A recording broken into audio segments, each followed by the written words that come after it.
Não basta você não ser racista, você precisa ser antirracista.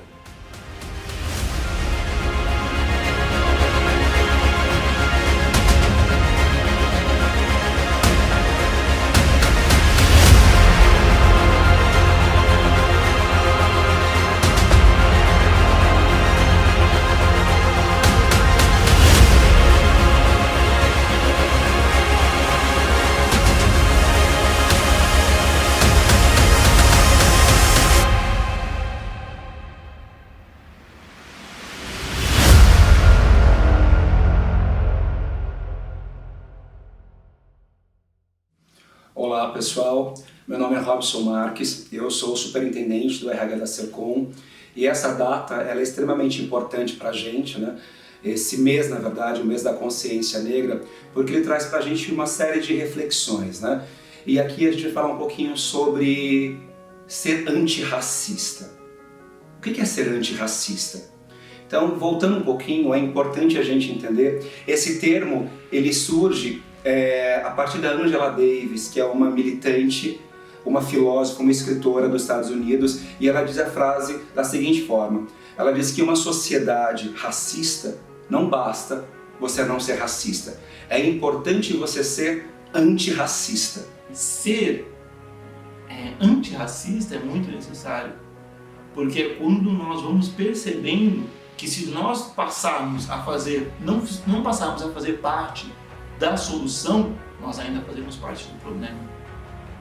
Eu na mão inversa dizer, olha, eu não fico com aquela pretinha porque, olha, eu na mão inversa faço, puxa, aquela mulatinha, e ainda usar essa expressão, eu, um homem negro, sabendo que é uma pecha gigante dizer isso, porque supostamente a mula não deveria cruzar, ela não deveria procriar, porque ela cria um animal misto, e nós não somos nem animais nesse sentido e nem mistos. E o que isso significa, né? Primeira coisa é reconhecer que o racismo existe. É reconhecer que existe privilégios, né? Então só de reconhecer o racismo você já está fazendo parte dessa luta antirracista. E mais do que isso, é você entender que existe privilégios e que se você é uma pessoa branca, só pelo fato de ser uma pessoa branca você já tem alguns privilégios, e você se engajar nessa luta contra também quem é racista. Isso é ser antirracista, é não dar a favor das pessoas que são racistas.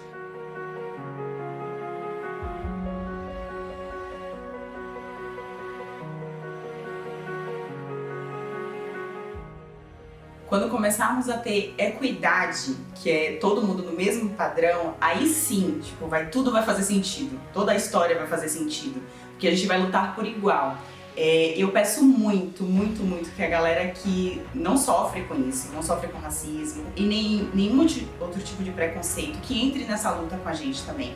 Porque eu escutei de um amigo meu e faz total sentido isso, que é mais fácil o opressor escutar alguém parecido com ele. É mais fácil um homem branco hétero escutar um outro homem branco hétero. Então a gente precisa que essas pessoas também abracem a nossa causa.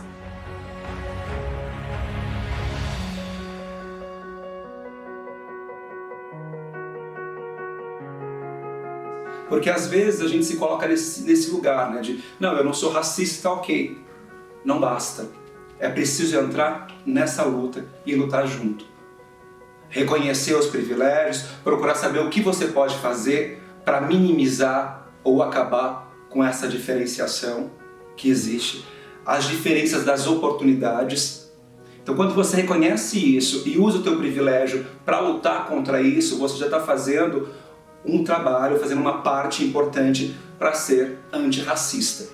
Então, se a minha cabeça não mudar, nada mais vai mudar. Então a coisa tem que começar comigo. E eu tenho que mostrar que isso não faz sentido nenhum, uma vez que o gênero é somente um, e o gênero é o humano.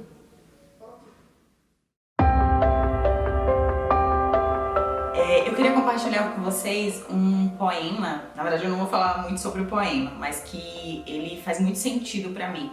O nome é Me Gritaram Negra, da Vitória, acho que é Santa Cruz, o sobrenome dela. Inicia o poema ela falando que quando ela tinha 7 ou 5 anos, gritaram que ela era negra. E ela não entendia o que era aquilo. E era bem o que eu passei, tipo, eu não entendi o que era ser negra. Eu não entendi o que é ter um cabelo X, um nariz mais largo, uma boca mais grossa. E eu recuei, como ela fala no poema também. Eu alisei meu cabelo, eu usava pó na cara pra ficar um pouco mais branca, tirava umas fotos de um perfil que o meu nariz ficasse mais afinado. Eu acho que na vida a gente passa por diversas situações, né, quando você é um homem e uma mulher negra, que acabam evidenciando esse racismo. O grande problema é que a maior parte das vezes esse racismo ele não é escancarado. E aí fica muito mais difícil de você combatê-lo, porque ele acontece nas sutilezas, né? Por exemplo, quando você está passando a determinado horário numa rua e você percebe que alguém que está vindo na tua direção atravessa a rua porque te condena pela cor da tua pele e acha que você pode fazer alguma coisa com ela. Quando você vai, por exemplo, num supermercado e você percebe que o segurança está te olhando de uma forma diferente. Ou mesmo nos ambientes profissionais, enfim. Quando você se percebe com a mesma qualificação, muitas vezes, de uma outra pessoa, e ela acaba tendo um privilégio pelo fato de ela ser branca. Quando eu resolvi assumir, né, eu não sei se assumir é uma palavra correta, a minha identidade, eu resolvi procurar saber sobre a minha história, sobre de onde eu vim, que eu não sou descendente de escravo, mas eu sou descendente de reis e rainhas que foram escravizados. Eu entendi que tipo, eu sou muito mais do que isso. Realmente eu sou negra, eu sou uma mulher preta, sim, mas com muito orgulho. Do lado do meu pai, não tem nenhuma pessoa branca. Zero.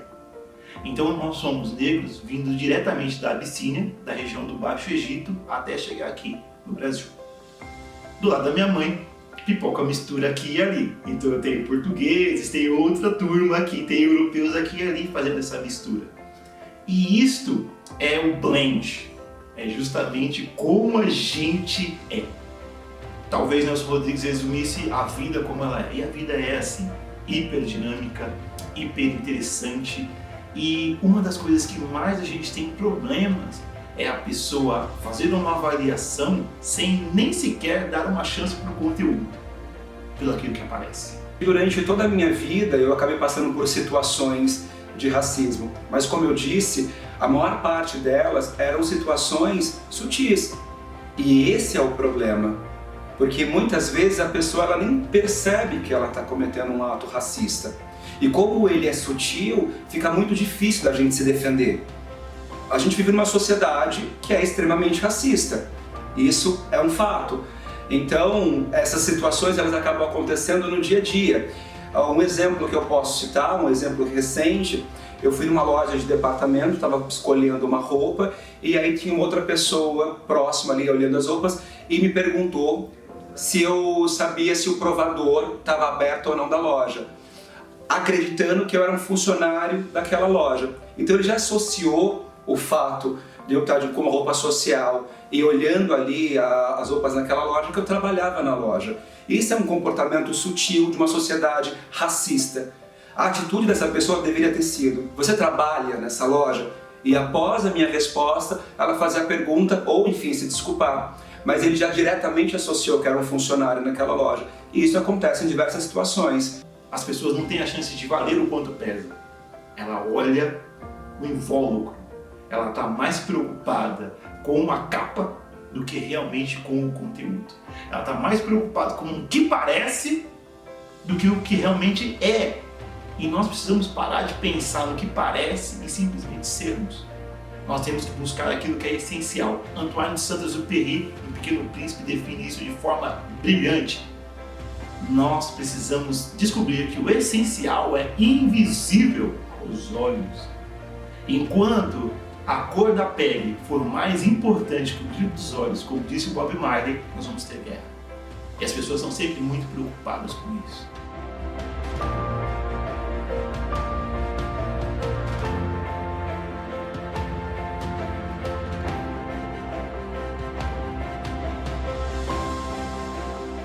Nessa luta antirracista é fundamental a gente falar sobre representatividade. A gente cresceu dentro de um sistema onde não existia representatividade do povo negro. Toda a mídia, TV, programas, novelas, né, os jornais, os telejornais, todos eles tinham como referência pessoas brancas. E assim, os meus amigos brancos ou as pessoas brancas que estão ao meu redor não entendem quanto é você se olhar no espelho e não se sentir bonita, não se sentir no padrão, olhar pra TV e não ver nenhuma referência que tipo, seja parecido comigo. Olha que louco que é isso, a gente vive num país onde a maior parte da população ela é negra, porém ela não se sente representada, e isso acaba marginalizando a população negra. Então, uma forma da gente fazer um reparo, né, e de trabalhar nessa questão do antirracismo, fora reconhecer que o racismo existe, é começar a batalhar por esse tipo de coisa, por mais espaços, por mais representatividade, e isso ajuda a mudar a história. E hoje em dia eu vejo isso e eu estou muito feliz. Claro que assim, a nossa caminhada ela é muito longa, a gente tem muito que melhorar ainda, mas assim, hoje em dia eu vejo que tipo, meus filhos vão ter uma outra visão, vão ter referências, eu vou estar uma pessoa mais empoderada. Eu sou um homem negro, eu nunca pensei em ser outra coisa, mas se eu sou um homem, o meu gênero não é definido pela cor da pele, ele é definido pela humanidade. Dói, sim, passar por racismo, por piadinhas. Eu já escutei como é que eu lavava meu cabelo, coisas assim de cabelo que a galera pega muito e doeu muito em mim, mas serviu para me fortalecer, serviu para eu procurar mais saber sobre a minha história. A alteridade é mais que empatia. Empatia é saber sentir a dor que o outro sente. A alteridade é de verdade tentar se colocar no lugar dele. E essa que é a questão. Me colocar no lugar do outro, mesmo quando esse outro me fere. Todas as vezes que alguém me fere e fala assim, e aí neguinho? Eu perdoo ele dentro de mim, porque ele não faz a mínima ideia de como é ser eu. É esse o ponto que precisa ser trabalhado na nossa sociedade. A sociedade precisa reconhecer, né, que nós vivemos numa sociedade racista e combater, né, ser antirracista, combater coisas como essa. As pessoas brancas, como eu disse, reconhecer que só pelo fato de serem brancas elas têm privilégio e elas entrarem nessa luta, né? Reconhecer e condenar o racismo é uma atitude antirracista e isso é fundamental para que a gente comece a criar situações de iguais oportunidades. É muito legal. O Rapa tem uma música onde ele diz, eu não abro mão da minha mitologia para dizer eu não pareço com você. Mas no fundo, nós somos muito mais parecidos do que talvez nós queremos até lembrar. Nós todos fazemos parte de uma única grande família, do gênero humano. Então não é a cor da minha pele, não é a minha orientação sexual, não é a minha condição social, não é onde eu nasci ou onde eu cresci, mas é quanto eu estou disposto a dar. Isso é que faz a diferença. É fundamental que a gente compreenda, que a gente entenda o longo caminho que foi trilhado pelos nossos ancestrais até aqui, para que a gente pudesse ter um pouco mais de liberdade, respeito, direito, igualdade, mas é essencial também que a gente entenda que ainda existe um longo caminho pela frente para que a gente algum dia possa chegar no que a gente chama de uma sociedade mais justa, mais igualitária. E essa luta é de todos nós, brancos e negros.